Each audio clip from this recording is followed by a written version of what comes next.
Students, now we are going to start our next topic of chapter 5, Bangladesh. Bangladesh was a part of Pakistan from 1947 to 71 तक वो part था पाकिस्तान का। और उसके अंदर क्या जैसी पार्टीशन हुआ तो इसके अंदर एरिया तो बंगाल एंड असम, मतलब जो बांग्लादेश के अंदर एरिया दायित हुए थे असम और बंगाल के ब्रिटिश इंडिया की areas. But it start protesting against denomination of western Pakistan and imposition of Urdu language. अब क्या था, जो वेस्टर्न पाकिस्तान था उन्होंने इन पर भी अपनी उर्दू लैंग्वेज थोप दी इन लोगों पर जो बांग्लादेश के लोग थे, और इन पर उनकी पूरी तरह से मतलब राज चल रहा था भी उर्दू लैंग्वेज चलेगी। और जैसी पार्टीशन हुआ तो जो इन्होंने प्रोटेस्ट करना स्टार्ट कर दिया किन के ख़िलाफ़, उर्दू लैंग्वेज के ख़िलाफ़, क्योंकि इनको वो नहीं मिल रहा था जो चाहिए था। जैसे इनके ख़िलाफ़ बहुत बुरा हो रहा था जो बंगाली कल्चर था और बंगाली लैंग्वेज। तो इन्होंने कहा कि इन्होंने डिमांड की कि फेयर रिप्रेजेंटेशन इन एडमिनिस्ट्रेशन, हमें फेयर रिप्रेजेंटेशन चाहिए एडमिनिस्ट्रेशन में, and a fair share in political power, fair share चाहिए पॉलिटिकल पावर में। किन्होंने कहा, बंगाली लोगों ने, जो बंगाल के जो मतलब पार्टीशन के टाइम असम और बंगाल से आए थे उन्होंने बोला। और पॉलिटिकल में भी चाहिए और गवर्नमेंट में एंड इन एडमिनिस्ट्रेशन। फिर शेख मुजीबुर रहमान, जो Sheikh a popular struggle against West Pakistani dominance was led by Sheikh Mujibur Rahman. इन्होंने एक पॉपुलर स्ट्रगल लेड किया। अब 1970 में जो इलेक्शन हुए उसमें क्या, इन देन पाकिस्तान, उस टाइम के पाकिस्तान में जो अवामी लीग थी जिसको शेख मुजीबुर रहमान लेड कर रहे थे, won all the seats in East Pakistan, secured a majority in proposed constituent assembly for the whole Pakistan. सारे पाकिस्तान की जो असेंबली सीट्स थी सबसे ज़्यादा, पहली बात तो ये जीत गए, तो इनको ये लगा कि अब गवर्नमेंट हमारी बनेगी।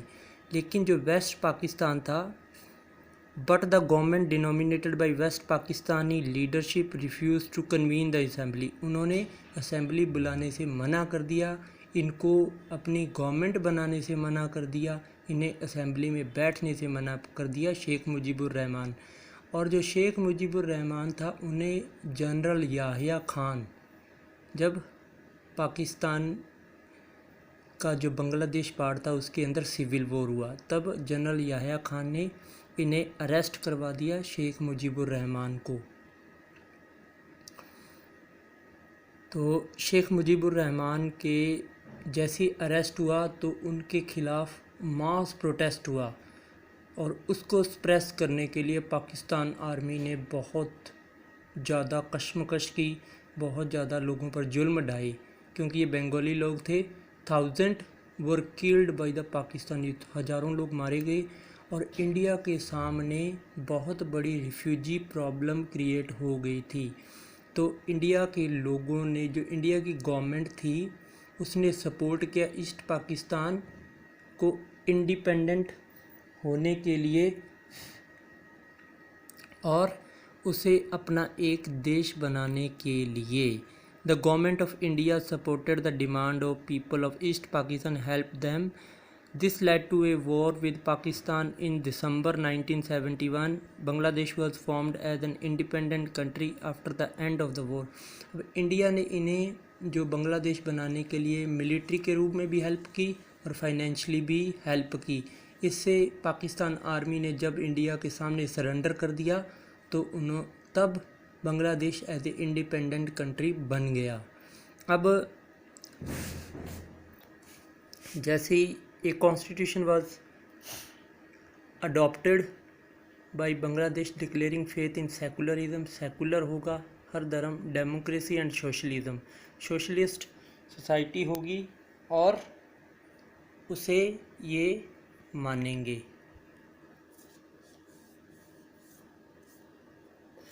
तो इन्होंने ऐसा कॉन्स्टिट्यूशन बनाया और 1975 में but government under Sheikh Mujibur Rahman amended the constitution and formed presidential form of government.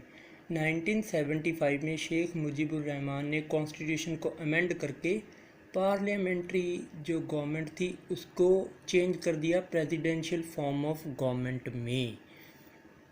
Government में चेंज करते ही वो खुद हेड बन गए एज ए प्रेसिडेंट। तो उन्होंने जो सारी जो पार्टीज़ थी अपनी पार्टी के अलावा अवामी लीग के अलावा सारी पार्टीज़ को डिसमिस कर दिया और इससे देश में कॉन्फ्लिक्ट हो गए और बहुत बड़े लार्ज स्केल पे अपराइजिंग हुई। He was असासिनेटेड। अब शेख मुजीबुर रहमान को अगस्त 1975 में असैसिनेट कर दिया गया। तो उनके बाद जो मिलिट्री रूलर आए वो थे जिया उर रहमान। अब ये लिखा Sheikh Mujibur Rahman was assassinated and military rule was established under Zia ur Rahman. He was also assassinated and rule of Lieutenant General H.M. Irshad started this continuing the military rule। अब जिया उर रहमान ने जैसे उनकी पार्टी थी बांग्लादेश नेशनल पार्टी, उन्होंने 1979 के इलेक्शन जीते और वो बन गए as a president, as a head of the country. अब उनको भी मार दिया गया किनके द्वारा? जनरल इरशाद के द्वारा। लेकिन जो लोग थे जनरल इरशाद जैसे ही टेक ओवर किया सत्ता को तो उनके खिलाफ हो गए और लोग सपोर्ट करने लगे डेमोक्रेसी की कि हमें भी डेमोक्रेटिक फॉर्म ऑफ गवर्नमेंट बनानी है, लेकिन वो बनाने नहीं दे रहे थे। इस प्रोटेस्ट में स्टूडेंट सबसे आगे थे जो इरशाद के खिलाफ खड़े थे, लेफ्टिनेंट जनरल एच.एम. इरशाद के खिलाफ।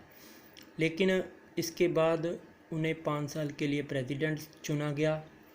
1990 में इरशाद खुद सत्ता छोड़ गए और तब से 1991 में इलेक्शन हुए, उसके बाद आज तक वहाँ पे डेमोक्रेटिक फॉर्म ऑफ गवर्नमेंट चल रही है, जिसमें हम शेख हसीना वाजेद का नाम लेते हैं। वो इनकी प्रेसिडेंट कई साल तक रही हैं एज ए लेडी प्रेसिडेंट। और जैसे तैसे जो बांग्लादेश की सत्ता उसके बाद रिप्रेजेंटेटिव डेमोक्रेसी के ऊपर वर्क कर रही है और बांग्लादेश भी अपनी डेमोक्रेटिक फॉर्म ऑफ गवर्नमेंट को चला रहा है। अब बात करेंगे हम नेपाल की। नेपाल एक Hindu kingdom in the past. इसके बाद कॉन्स्टिट्यूशनल मोनार्की आई और आज भी मॉडर्न पीरियड में भी कुछ टाइम के लिए कॉन्स्टिट्यूशनल मोनार्की रही उस पीरियड तक, लेकिन काफ़ी पीरियड तक कॉन्स्टिट्यूशनल मोनार्की रही। लेकिन कॉमन पीपल थे जो नेपाल के, वो चाहते थे कि जो गवर्नमेंट हो वो रिस्पॉन्सिव हो लोगों के लिए, लोगों की हर बात का रिस्पॉन्स दे, लोगों के खिलाफ साथ खड़ी रहे गवर्नमेंट।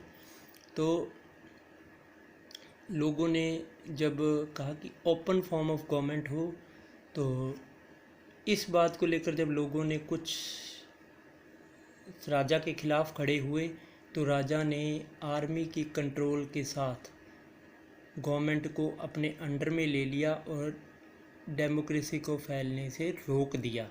राजा ने with the help of army पूरा कंट्रोल कर लिया गवर्नमेंट को और उन्होंने डेमोक्रेसी फैलने से रोक दी।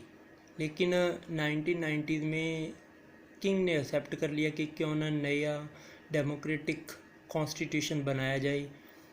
जैसे ही डेमोक्रेसी की आवाज़ उठी तो नई डेमोक्रेटिक सरकार चुनी गई, लेकिन थोड़े समय के लिए रही।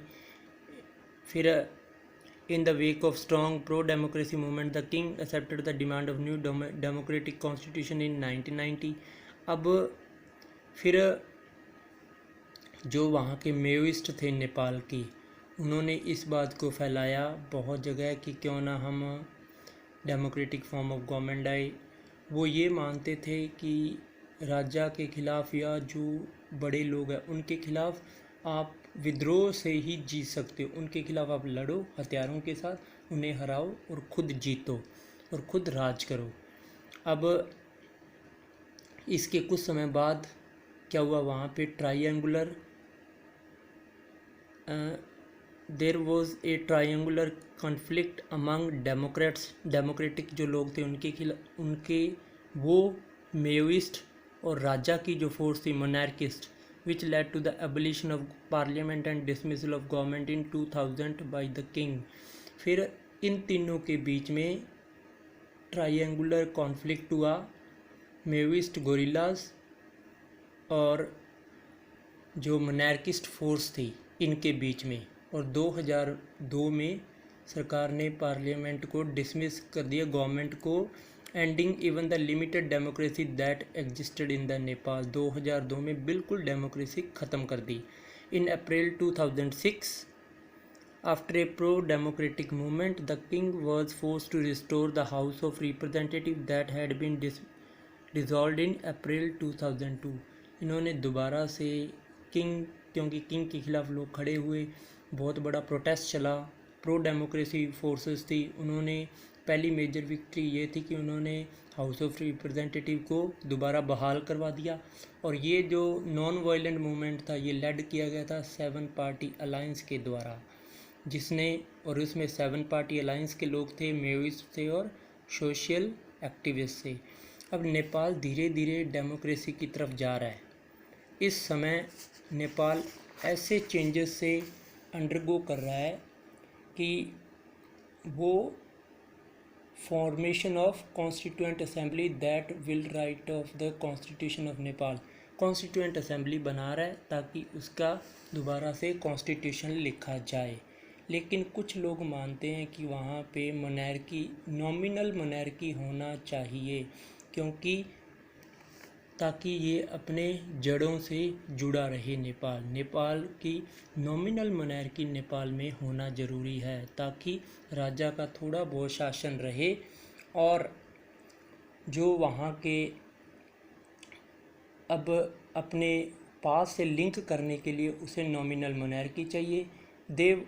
और फिर जो वहाँ के मेओइस्ट ग्रुप हैं उन्होंने अपना स्ट्रगल राजा के खिलाफ एंड कर दिया, और उन्होंने माना कि कुछ ऐसे प्रोग्राम्स होने चाहिए जिससे सोशल और इकोनॉमिक रीस्ट्रक्चरिंग हो, भी देश को आगे बढ़ने का मौका मिले, देश की ऐसी रीस्ट्रक्चरिंग को हो कि देश को गरीबी से निजात मिल पाए। All of the parties in the 7 SPA में not agree with the program, वो सारे एग्री ना हो चाहे प्रोग्राम से, लेकिन फिर भी कहीं ना कहीं Maoist and some other political groups are deeply suspicious, और इन पर कहीं ना कहीं उंगली उठाई जाती है कि ये शायद इंडिया के साथ मिलकर ऐसा कर रहे हैं, वहाँ की जो मोनार्की उसको हटाना चाहते हैं, और ये मानते हैं कि नेपाल में डेमोक्रेसी आ जाएगी तो वो अपने तरीके से सरकार चुनेंगे और दूसरे देशों की सरकार शायद मदद कर पाएगी। लेकिन उनका ये मकसद है कि सरकार लोगों के प्रति रिस्पॉन्सिव हो। Thank you so much guys. This is the end of our part 3rd.